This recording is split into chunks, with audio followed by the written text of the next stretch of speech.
Allez voir, je ne sais même pas si on peut dire une personne. Pour moi, cette sous-secrétaire d'État américaine est une personne infâme, une âme impure. Voilà, donc voilà maintenant que des âmes impures se permettent de faire des déclarations et de vouloir s'en gérer dans la politique des autres pays.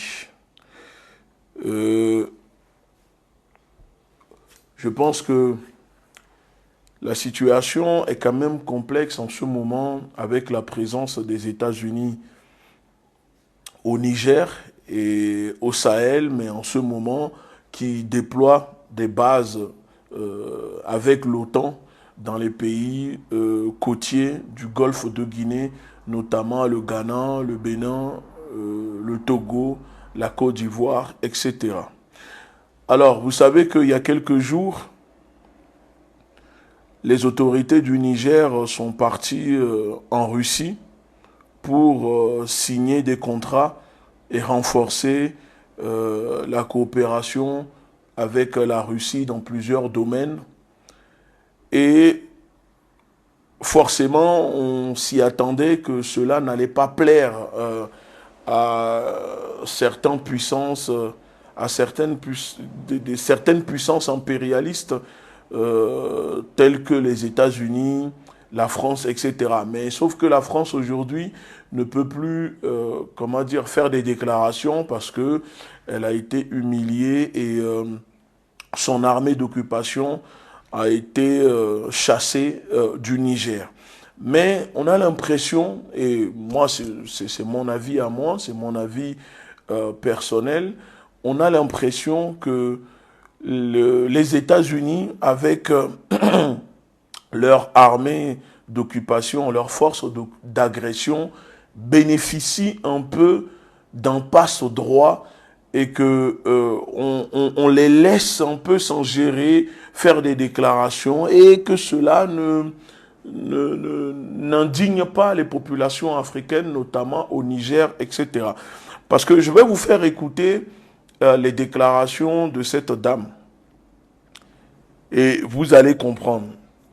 Si c'était le ministre des Affaires étrangères de la France qui avait fait ces déclarations, toute la communauté panafricaine allait s'indigner, les populations au Niger, africaines, vont s'indigner. Mais quand c'est les États-Unis qui s'en gèrent dans la politique intérieure du Niger et des autres pays en ce moment sur le continent, on reste silencieux.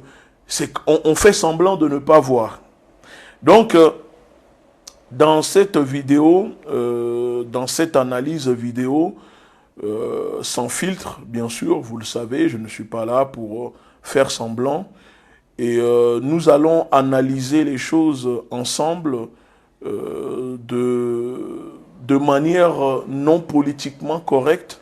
Nous allons décrypter les déclarations de la sous-secrétaire d'État américaine aux affaires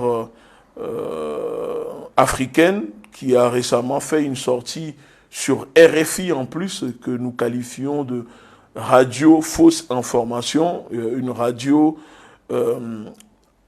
qui fait la propagande pour la France, pour le gouvernement français.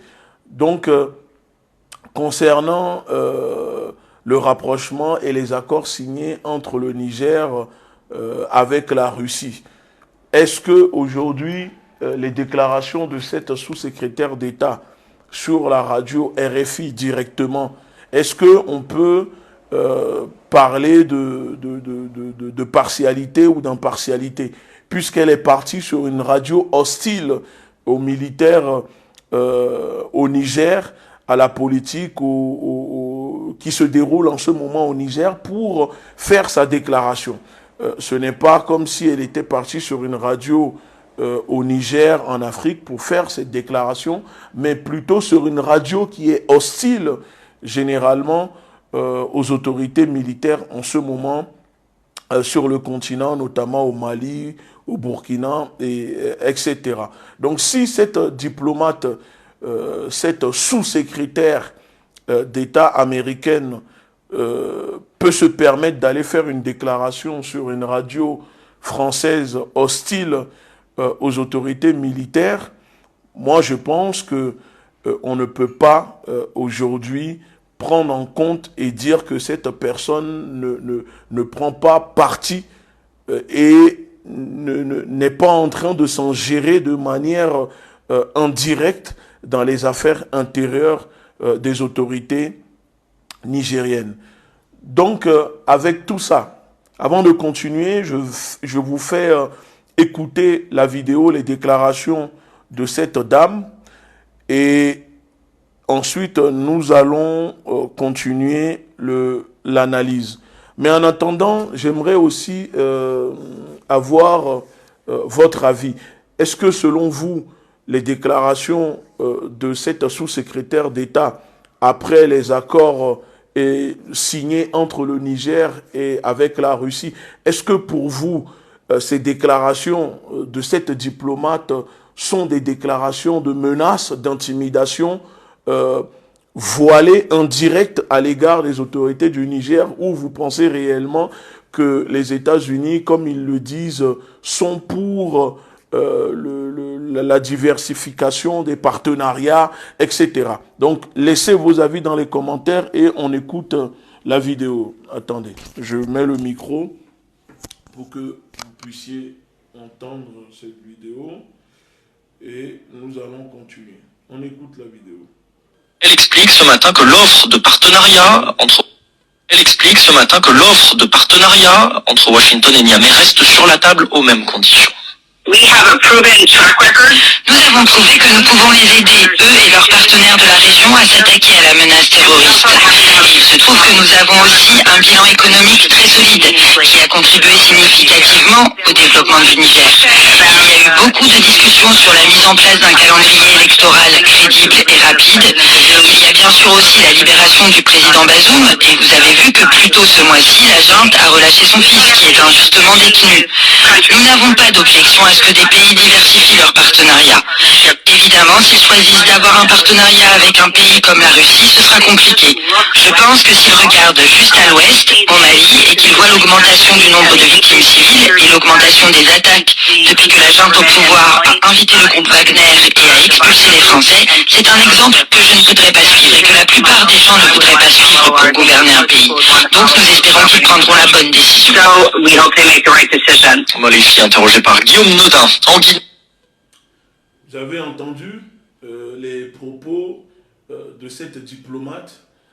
Pour ceux qui n'arrivent pas à comprendre, il y a des menaces à peine voilées dans ces propos à l'égard des autorités du Niger. Et pour appuyer ces menaces, pour appuyer l'intimidation des États-Unis à l'égard du Niger, elle prend l'exemple du Mali. Et c'est ça que nous allons analyser. C'est pour ça que je vous demande, est-ce que selon vous, ce que vous venez d'entendre, l'interview que vous venez d'entendre, est-ce que ce sont des menaces, des intimidations à l'égard des autorités du Niger, ou pour vous, les États-Unis sont d'accord avec les accords, le rapprochement, le renforcement entre le Niger avec la Russie? Je vais remettre encore une fois et le décryptage de cette analyse vidéo sera basé sur les propos de cette diplomate. Moi, je vais essayer d'apporter une autre version, hein, la façon dont j'arrive à décrypter les propos de cette dame sur la radio RFI pour que les Africains aussi comprennent et ensemble qu'on puisse faire une réflexion collective.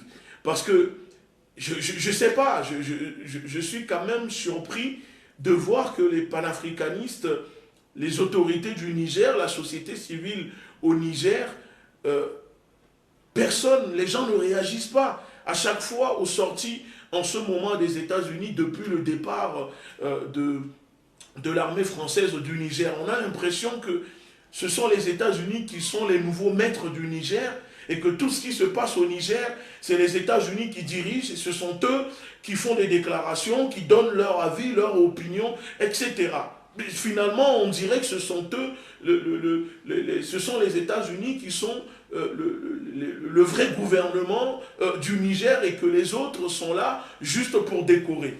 Alors, on écoute encore une nouvelle fois les déclarations de cette dame, de cette chose, de cette âme impure de cette personne. Regardez le visage de cette chose qui se permet de faire des déclarations. C'est-à-dire qu'on est tellement humilié aujourd'hui, nos pays ne sont tellement pas souverains que n'importe qui. Regardez la chose là qui vient de faire des déclarations sur les décisions du Niger. Regardez-moi cette chose. C'est elle là qui, depuis quelque temps, fait des déclarations, s'engère dans la politique au Niger.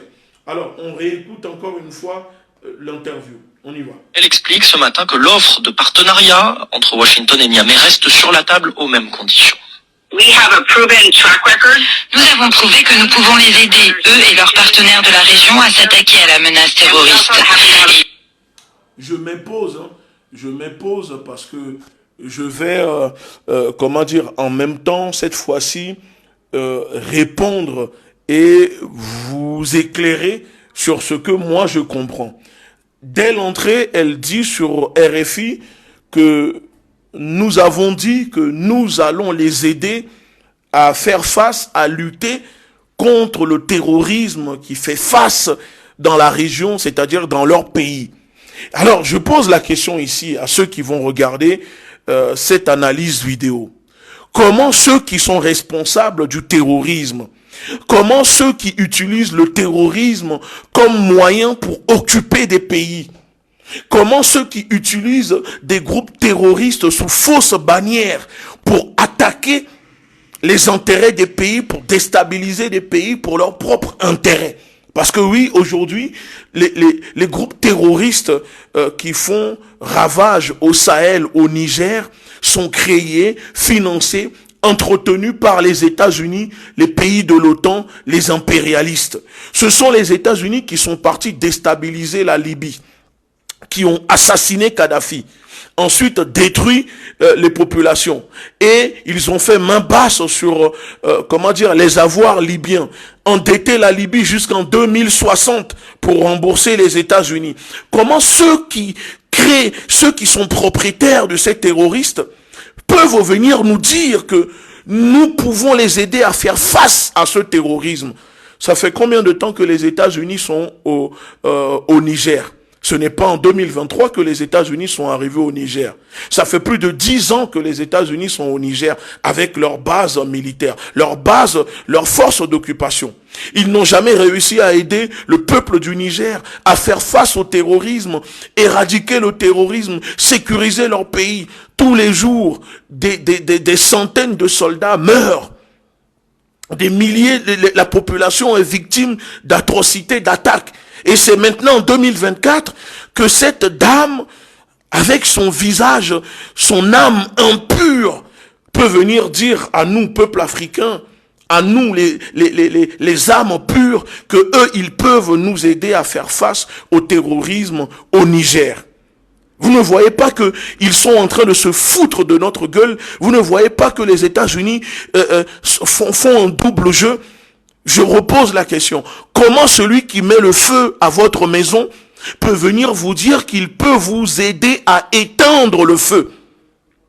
Ce ne sont pas les États-Unis, par leur diplomate, le fils de Satan, Henry Kissinger, qui disait être ennemi des États-Unis est dangereux, mais être ami des États-Unis est fatal. On continue, on écoute. On écoute, hein.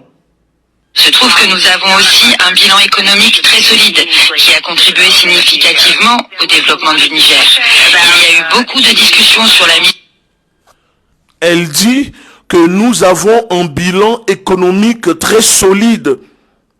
Nous avons des bilans économiques très solides qui ont contribué à développer le Niger.